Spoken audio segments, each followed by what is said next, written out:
여러분들은 어떤 사람이 되고 싶으세요? 목사님, 제 나이가 몇인데 어떤 사람이겠어요? 지금 하고 있는 것 잘하면 되겠지요. 우리가 어렸을 적부터 꿈을 가지고 이루기 위해서 도전도 하고요. 학습도 하고 여러 경험들도 우리가 쌓기도 합니다. 그런 가운데 각자의 현실에 맞게 꿈을 조정하기도 해요. 여러분들 어렸을 적 꿈은 무엇이었나요? 대통령들, 정말 각반에 대통령들 엄청 많이 나왔습니다. 국회의원도 있었고 의사도 있었고 판사도 있었어요. 그런데 우리가 나이가 먹어가면서 또한 현실에 대해서 이해하면서 우리 어떤 일이 생기냐면은 조절을 하게 됩니다. 어떤 사람은 현실에 맞춰서 실패했다라고 이야기하지만은 저는 그것을 절대 실패했다고 이야기하고 싶지 않아요. 그것은 실패했다기보다는 우리 삶에 눈금을 맞춰간다라고 생각하고 싶습니다.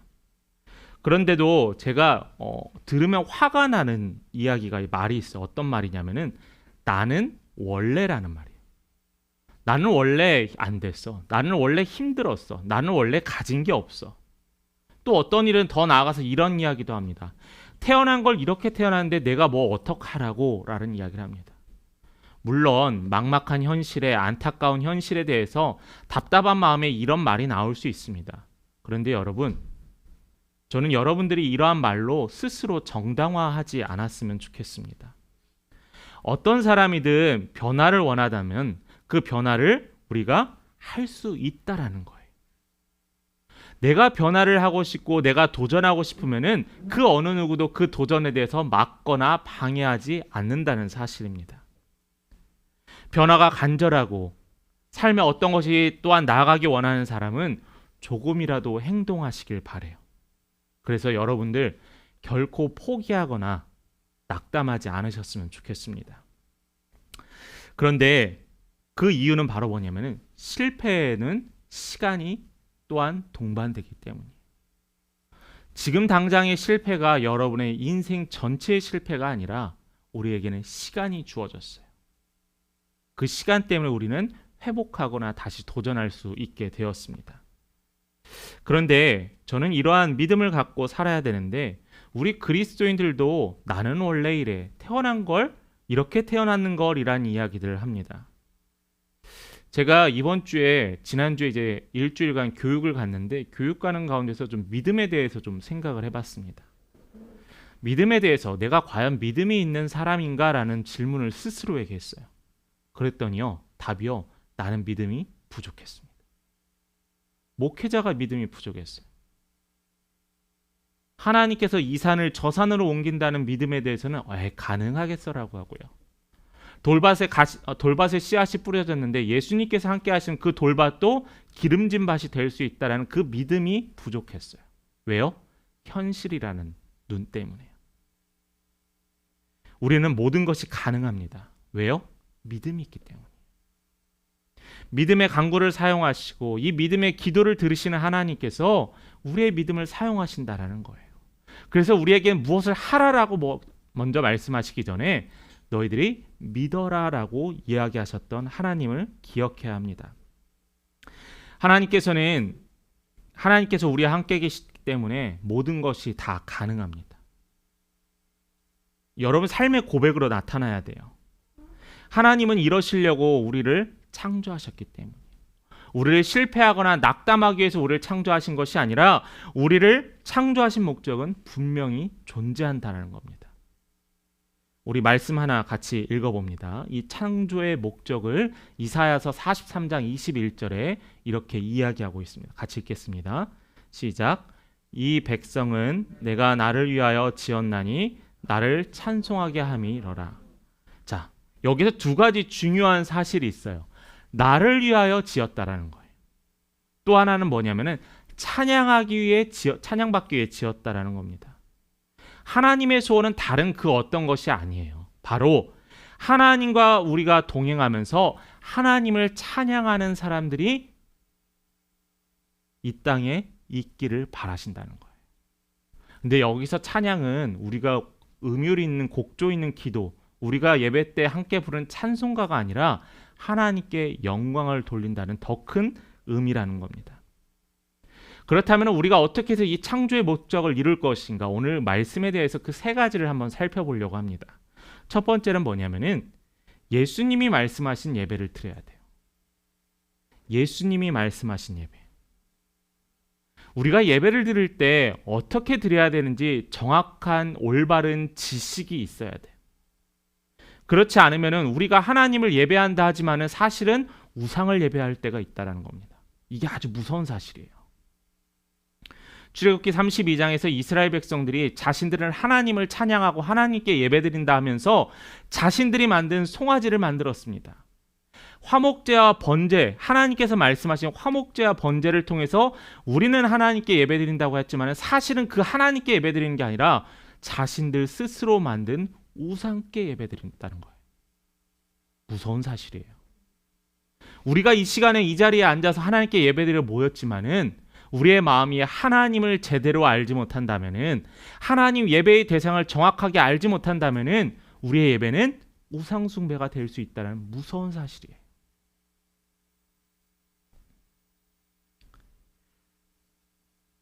그래서 이 예배의 중요한 것은 하나님이 원하시는 예배, 예수님이 말씀하신 그 예배를 우리가 드려야 한다라는 겁니다. 오늘 본문의 말씀은 아주 긴 장을 할애해서 요한복음 4장에 보면 사마리아인과 여인 예수님과의 대화의 장면이 나타납니다. 근데 그 대화의 장면에서 이 사마리아인 여인이 낯선 유대인 남자에게 많은 질문을 던지기 시작해요. 근데 이 질문 안에는 어떠한 질문의 주제가 있었냐면은 오늘 우리가 본문을 읽었지만은 예배에 관한 주제였습니다. 당시 유대인들은 구약의 시대 때부터 계속 드려졌던 예루살렘 성전에서 드려지는 예배만이 하나님께 드려진 참 예배라고 이야기를 했고요. 반면에 이방인들과 피가 섞였던 또한 유대인들, 그들을 사마리아인이라 부르는데 그들 가운데 사마리아인 그리심산에서 드리는 예배가 하나님이 받으시는 예배라고 했습니다. 쉽게 말해서 뭐냐면은 장소의 문제를 가지고 다투기 시작했어요. 너네 지역에서 예배드리는 곳에서 하나님이 받으신다. 아니다, 우리가 드리는 곳에서 하나님이 예배를 받으신다라고 하면서 원론적인 것을 가지고 싸우는 것이 아니라 그들이 만든 규칙을 가지고 싸우기 시작했어요. 그 여인의 질문이 바로 이러한 질문이었습니다. 이 여인은 질문을 하고 있지만은 자신의 질문을 받는 이 예수가 자신의 삶에 얼마나 좋은 대답을 해줄지에 대해서 기대하진 않았어요. 그렇지만은 예수님께서는 그녀의 질문에 관해서 예루살렘 성이냐 그리심산에서의 그 예배에서 받으시는 하나님에 관한 질문에 대해서 예수님은 예배가 무엇인지 또한 자신이 누구인지 드러내고 있다라는 거예요. 그 전에 드렸던 전통과 율례, 수많은 복잡한 전통이 아니라 예수가 중심이 되는 바로 예배를 이야기하고 계십니다. 예배의 중심은 장소의 문제가 아니었습니다. 우리 본문의 21절 한번 보도록 할까요? 우리 함께 같이 봉독하겠습니다. 같이 읽습니다. 시작. 예수께서 이르시되 이 산에서도 말고 너희가 아버지께 예배할 때가 이르리라. 자, 우리 하나 더 읽어봅니다. 23절의 말씀입니다. 시작.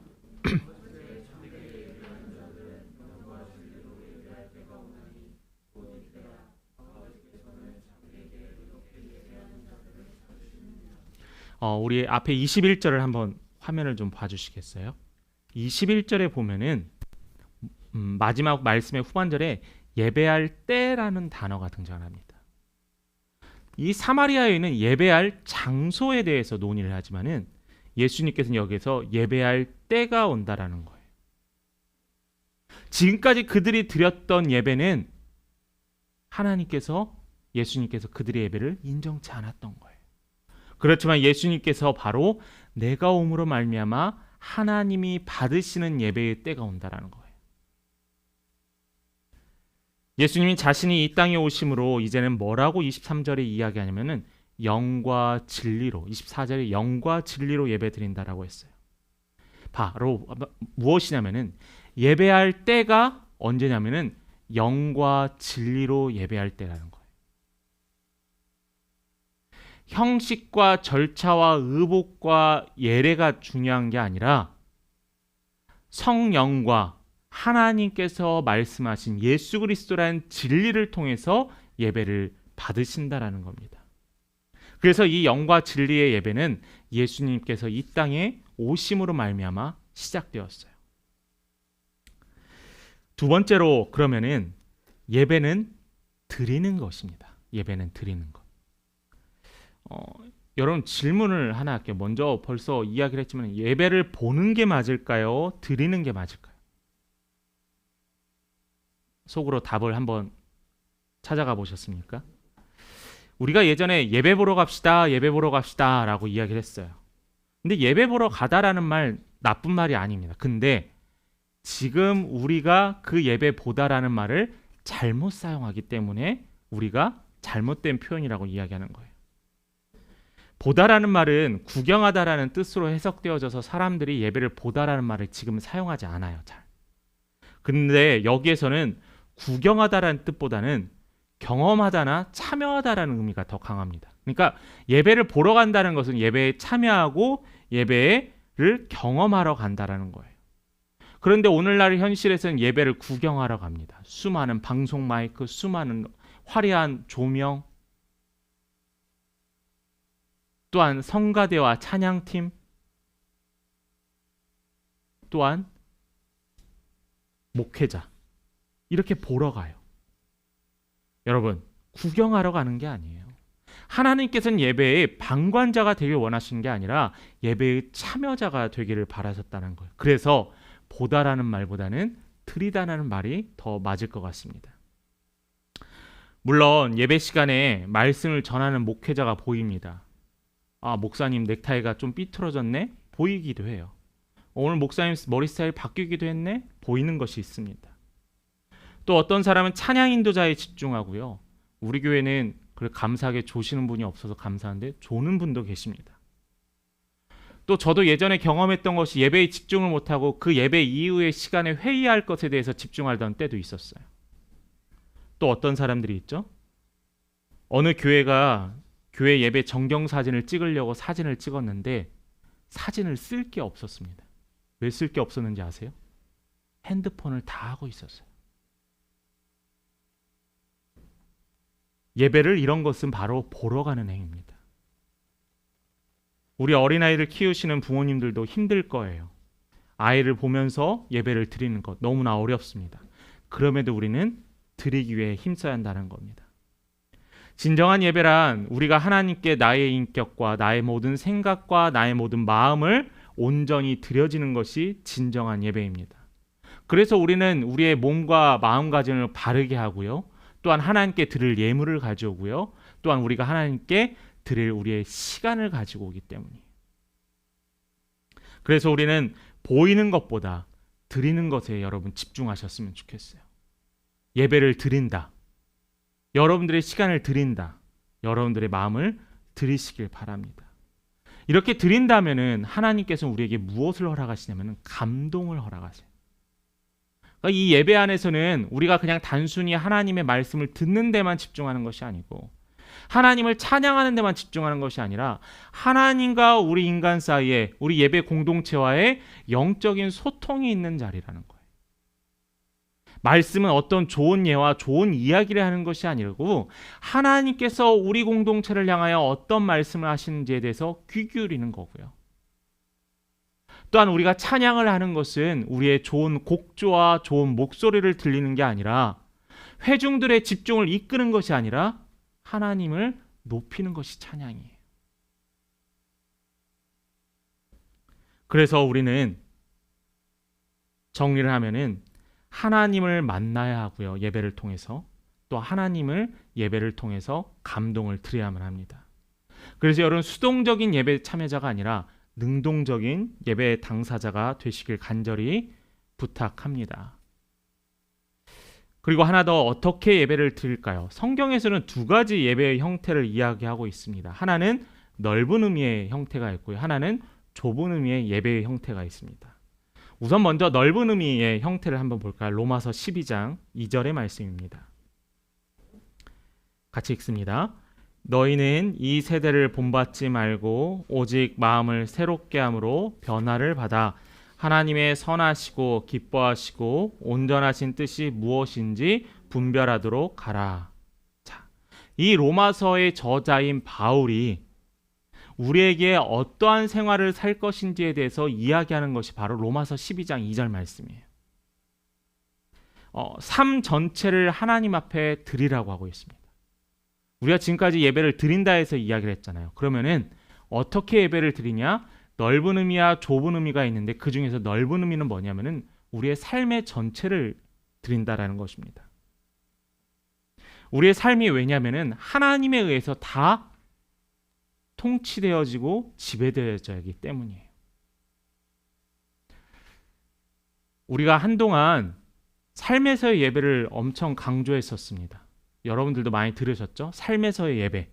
여러분 주일에 교회에서만 모여서 예배드리는 것이 아니라 여러분들의 삶의 모든 시간마다 하나님께 예배드리십시오. 예배하는 마음으로 살아가십시오라고 설교에서 강단에서 또한 예배당에서 선포되어졌었어요. 왜냐하면 그 반향이 뭐냐면은 교회에서만 집중하기 때문에. 그런데 요즘은 좀 바뀌었습니다.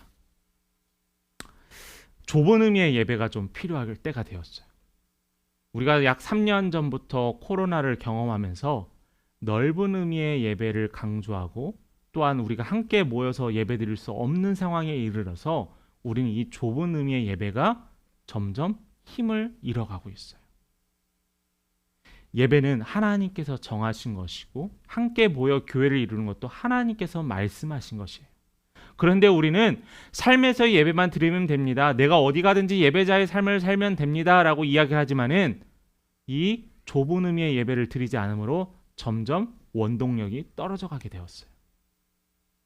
그래서 모여 드리는 예배를 드리지 않았더니 어떤 현상이 생겼냐면은 삶의 예배가 희미해지기 시작했어요. 얼마 전까지 조사에서는 코로나 기간에 목회자도 늘고 성도는 줄고 교회는 늘었다라는 발표가 있었습니다. 그런데 최근 발표에는 교회가 약 1만여 교회가 사라졌대요. 그러니까 우리나라 그 국세청에 법인 등록한 교회들이 만여 개가 사라졌대요. 3년 동안. 왜 사라졌을까요? 모이는 성도가 없어서 사라지기도 했습니다. 교회라는 것은 하나님께서 주신 우리의 모임의 축복의 장소예요. 이곳에서는 기름이 없고 자동차 운행을 하는데 기름이 없어서 연료가 떨어지면은 이 모임의 전에서 기름을 채우고 연료를 채워가는 원동력을 채우는 장소인데 우리가 이곳을 떠나버리면서 우리는 스스로 홀로 서기에 할 수밖에 없게 되었습니다. 예배는 삶뿐만 아닙니다. 우리의 모이는 공식적인 예배도 중요합니다. 공식적인 예배도 중요합니다. 또 이 공식적인 예배를 통해서 삶의 모든 영역이 예배가 되어야만 합니다. 그래서 우리가 지난 시간까지 6주 동안 살펴보았던 에베소서의 말씀을 보면은 하나님께서 굳이 계속 이야기하시는 게 뭐냐면은 교회를 주신 의미라는 거예요. 에베소 교회 성도들이 서로 모여 합하여 힘을 합하라고 했습니다. 그게 바로 에베소서를 통한 그리스도 안의 한 몸이라는 이야기예요. 말씀을 하나 통해서 우리 한번 그 증거를 살펴봤으면 좋겠습니다. 히브리서 10장 25절 말씀입니다. 제가 한번 읽겠습니다. 모이기를 패하는 어떤 사람들의 습관과 같이 하지 말고 오직 권하여 그날이 가까움을 볼수록 그리하자. 자, 모이기를 패하는 습관. 이 히브리서 말씀이 쓰여져 있었을 때는 그런 배경이 좀 있었어요. 초대교회 안에 어려움이 있었기 때문입니다. 가장 큰 어려움은 뭐였냐면은 곧 오신다라는 예수님의 그 종말이 오지 않았어요. 시간이 지나도 곧 오실 것 같은 예수님이 오지 않으니까 그들의 믿음이 흔들리기 시작했습니다. 또 두 번째 이유는 실제적인 이야기인데 당시에 믿는 자들, 기독교인들을 탄압하고 핍박하는 사람들이 있었어요. 유대인들이 핍박했고요. 로마인들이 핍박했습니다. 믿는 자들을 잡아서 죽이게 이르렀어요. 그랬더니 그들이 두렵고 떨며 믿음의 공동체에서 떠나가기 시작했습니다. 그런데요, 초대교회를 대상으로 편지를 썼던 바울과 목회서신들이나 보면은 공통적으로 뭐라고 이야기하냐면은 권면한 게 있어요. 바로 모이라는 거예요. 너희들이 힘들고 어렵고 위로가 필요하고 두렵고 떨릴 때마다 함께 모여 기도하고 함께 서로 위로하라는 거예요. 그리고 그들 안에 임하시는 하나님을 바라보라는 겁니다. 그래서 어떠한 일들이 생겼냐면 어떤 이들은 모이기를 패하는 습관이라는 게 생겼어요. 모이기 위해서 모이는 그 습관이 아니라 모이기를 패하는 습관들이 초대교회 안에 있게 되었습니다. 여러분, 영적 교제를 위해서 힘쓰시기 바라요. 그곳에는 믿음의 덕이, 나눔과 사랑이, 또한 어떠한 상황에서도 서로 격려하는 이 위로의 힘이 이 예배 안에 있다라는 거예요. 하나님은 참 놀라운 게 있습니다. 똑같은 본문을 가지고 말씀을 선포하는데 어떤 사람은 어떤 다른 파트에서 은혜를 받고 도전을 받고 또 어떤 분은 전혀 다른 파트에서 도전과 은혜를 받아요. 저는 그게 하나님 말씀이 주신 힘이라고 생각을 합니다. 이게 우리가 모여 드리는 예배의 힘이라는 거예요. 어떤 특정한 대상을 향한 예배가 아니라 하나님을 향하여 예배를 드렸더니 하나님께서 우리에게 말씀을 허락하셨다는 겁니다.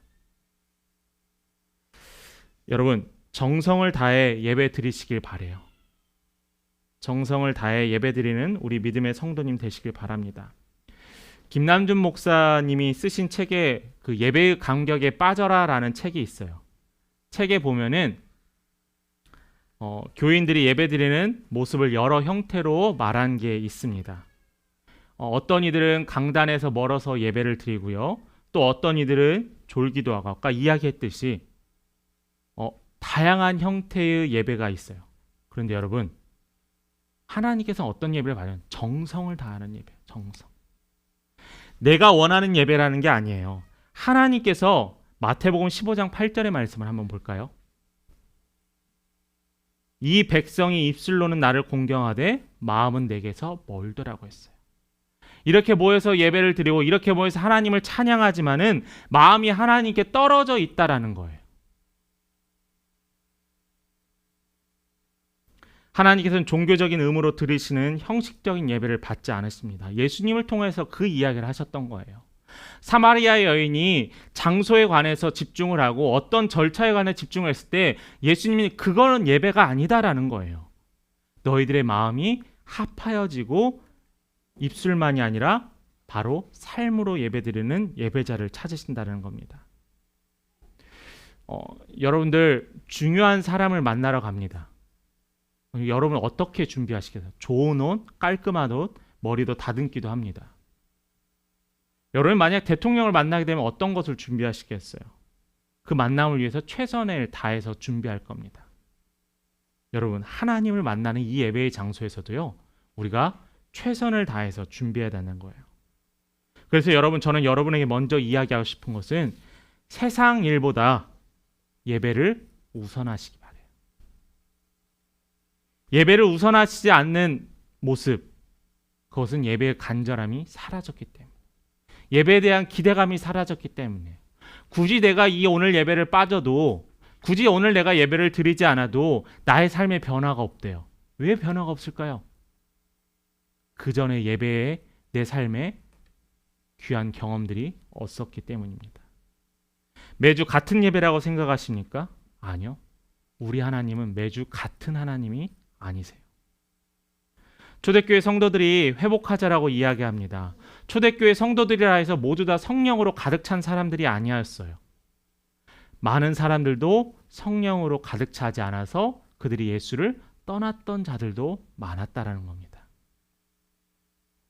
예수님이 곧 오실 거지만은 오지 않았을 때 그들의 낭만감, 나의 주위 사람들이 예수를 믿음으로 말미암아 끌려가 죽게 되거나 고문당하였던 그 모든 순간들을 경험하면서 그들의 믿음이 흔들리기 시작했어요. 결국에는 하루 이틀 안 가더니 그것이 모임을 패하는 습관에까지 이르게 되었습니다. 그들의 신앙은 돌처럼 굳어져 버렸고요. 이게 초대교회 안에서 하나님께서 그렇게 칭찬하시고 성경에서 그렇게 칭찬했던 이 초대교회 안에서도 있었다라는 사실이에요. 그렇다면 우리는 어떨까요? 우리가 초대교회의 모습을 회복해야 한다는 것은 우리 안에 간절함이 있어야 돼요.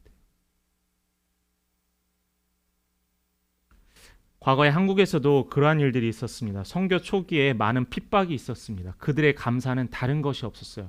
하나님께서 예배드릴 수 있게 이 자리에 인도하신 게 감사했어요.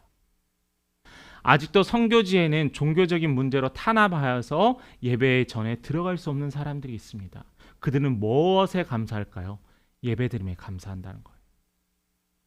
그런데 우리는 그 다른 이들이 감사하는 예배를 우리는 선택해서 드리고 있어요. 하나님께서 바라시는 것은 선택한 예배가 아니라 하나님의 그 명령에 충성하는 예배자가 되기를 간절히 바라신다라는 겁니다.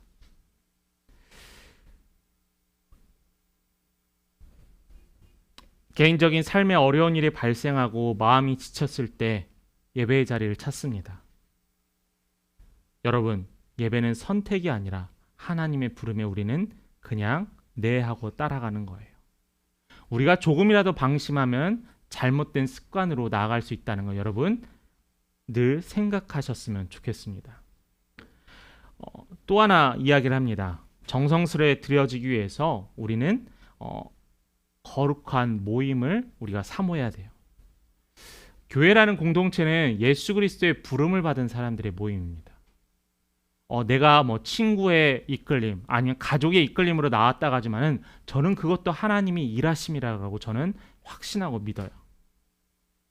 그런데 우리가 이렇게 이 소명받은 사람들이 말씀을 사모하며 성령을 사모하며 하나님을 바라보며 이 예배자의 자리에 나왔는데 우리가 무엇을 위해 준비하느냐라는 거예요.